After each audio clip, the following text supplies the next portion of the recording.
वक्रतुंड महाकाय सूर्यकोटि संप्रभा निर्विघ्नं कुरु मे देव सर्वकालेषु सर्वदा।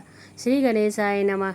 आप सभी को गणेश चतुर्थी की हार्दिक बधाई। गणेश चतुर्थी की पूजा करने के लिए हमें चौकी लगा लेनी है। यदि आपके घर में मंदिर में जगह है तो ठीक है, नहीं तो आप अलग से चौकी लगा लीजिए। स्वास्तिक बनाएंगे हम हल्दी से, उसके ऊपर चौकी लगा लेंगे। चौकी के ऊपर हम लाल रंग का वस्त्र बिछाएंगे। गणेश जी का प्रिय कलर है लाल कलर, तो लाल कलर का हम वस्त्र बिछाएंगे चौकी के ऊपर। इसके बाद हम अपनी पूजा शुरू करेंगे। फ्रेंड्स, आपको जहाँ पे भी पूजा लगे करना है वहाँ पे आप लाल रंग का वस्त्र बिछाकर चौकी लगा लीजिए, और चौकी किसी ऐसी जगह लगाइए जहाँ हम 10 दिनों तक अच्छे से पूजा कर सकें। फिर हम फूलों का और अक्षत का आसन देकर, ध्रुवा का आसन देकर एक अलग से आसन बिछाएंगे। उसके ऊपर हम गणेश जी की जो नई मूर्ति लाए हैं उसे विराजमान करेंगे। यदि आपके घर की मूर्ति है मंदिर की तो आप उसे भी रखकर पूजा कर सकते हैं। फिर हम अष्टदल कमल बनाएंगे। इसके ऊपर हम कलश की स्थापना करेंगे। तो कलश स्थापना के लिए आप कोई भी पात्र ले सकते हैं, मिट्टी का हो, पीतल का हो, तांबे का हो। कलश के ऊपर स्वास्तिक बनाकर कंठ पर मौली बांधेंगे। उसके ऊपर गंगा जल डालेंगे और स्वच्छ जल डालकर उसमें हम कलश की स्थापना करेंगे। तो कलश स्थापना करें, हल्दी कुमकुम और अक्षत ध्रुवा लेकर कलश में डालें। फिर आम के पत्तों पर तिलक करके आम पत्ते सजा लेंगे। हम एक एक करके हम सभी आम के पत्ते सजाकर कलश की स्थापना करेंगे। फ्रेंड्स, यदि आपके पास आम के पत्ते ना हो तो आप पान के या अशोका के पत्ते ले सकते हैं। प्लेट में चावल रखेंगे, नारियल रखेंगे। नारियल का मुख हमें अपनी ऊपर तरफ रखना है। इस तरह से आप नारियल की स्थापना कीजिए। फिर हम जल के छींटे लगाते हुए गणेश जी को स्नान कराएंगे। दीपक प्रज्वलित कर लेंगे। फ्रेंड्स, दीपक हमारी पूजा का साक्षी होता है, तो सबसे पहले हम दीपक जलाएंगे। गणेश जी की दोनों तरफ हम सुपारी रखकर रिद्धि सिद्धि की स्थापना करेंगे। यदि आपके घर की में मंदिर में रखे हैं तो आप उनको भी रख सकते हैं यहाँ पूजा पे, गणेश जी की कोई मूर्ति हो तो। फिर हम सभी को कुमकुम से तिलक करेंगे, चंदन से तिलक करेंगे। गणेश जी को वस्त्र समर्पित करेंगे। वस्त्र में आप उन्हें पीले रंग का वस्त्र समर्पित कीजिए, चुंदरी समर्पित कर सकते हैं। साथ ही हम छोटे छोटे वस्त्र रिद्धि सिद्धि माता को भी समर्पित करेंगे। तो आपने जो रिद्धि सिद्धि माता नीचे बनाई है उन्हें भी हम समर्पित करेंगे। गणेश जी को भी हम वस्त्र समर्पित करेंगे, जनेऊ समर्पित करेंगे, और गणेश जी को लाल फूल समर्पित करेंगे। तो अगर यदि लाल फूल हो तो अच्छा है, नहीं तो जो फूल आपको मिले वही समर्पित कीजिए।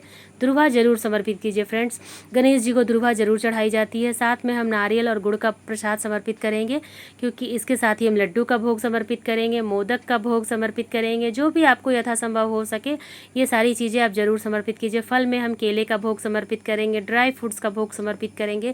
तो ये इसके साथ ही हम जल समर्पित करेंगे। फिर हम जो चीज़ें हमने भोग में समर्पित की है सभी चीज़ें हम उठा लेंगे, लेकिन गड़ी का प्रसाद ऐसे ही रखेंगे। इसके साथ हम दक्षिणा समर्पित करेंगे। तो दक्षिणा आपको केवल एक ही दिन समर्पित करनी है, रोज़ रोज़ नहीं करनी है। और प्रसाद वगैरह सभी हम दीपक ठंडा होने के बाद उठा लेंगे। फ्रेंड्स, तो जो भी आप प्रसाद चढ़ाते हैं उसमें केले का प्रसाद जरूर चढ़ाइए। भगवान गणेश जी की जो भी प्रिय वस्तु है उन सभी चीज़ों का प्रसाद आपको चढ़ाना है। ध्रुवा आप एक ही दिन तोड़ के रख लीजिए। आपने कितने दिनों की पूजा की संकल्प की है उतने दिनों की ध्रुवा आप एक साथ फ्रिज में रख सकते हैं। यदि आपने व्रत किया है तो आप कथा जरूर सुनिए। गणेश जी की व्रत कथा आपको चैनल पर मिल जाएगा, आप वहाँ से जाकर सुन लीजिएगा। कथा सुनने के बाद हमने हाथ में जो फूल और अक्षत लिया वो गणेश जी को समर्पित कर देंगे। इसके बाद हम जो भी भोग प्रसाद सभी चीज़ें जो भगवान को अर्पित करते हैं उन्हें ग्रहण करने के लिए उनसे प्रार्थना करेंगे।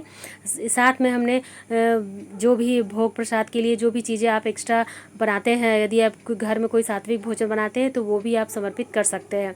इसके साथ ही हम धूप दीप दिखा लेंगे। तो बहुत ही प्रेम पूर्वक आप धूप जला के गणेश जी को धूप दिखाइए। जो भी धूप आप घर में यूज़ करते हैं दिखाइए, और उसके बाद हम आरती करेंगे। यदि आरती करने के लिए आप अखंड ज्योत जलाते हैं तो उसे हमें नहीं उठाना है, अलग से हमें दीपक जलाकर आरती करनी है। और आरती आप अखंड ज्योत को वैसे ही हमें जलते रहने देना है।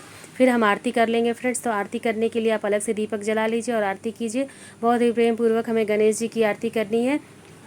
आरती करने के बाद हमारी पूजा पूर्ण हो जाएगी। फ्रेंड्स, इसके बाद बाकी चीज़ें आपको क्या करना है, चौकी पर रखे सभी सामान का क्या करना है, इसका डिटेल वीडियो आपको चैनल पर मिल जाएगा, आप वहां से जाकर देख लीजिएगा। भोग प्रसाद सभी चीज़ें हम उठा लेंगे। नारियल और जो गुड़ का प्रसाद है वो 10 दिनों तक इसी तरह से रहेगा।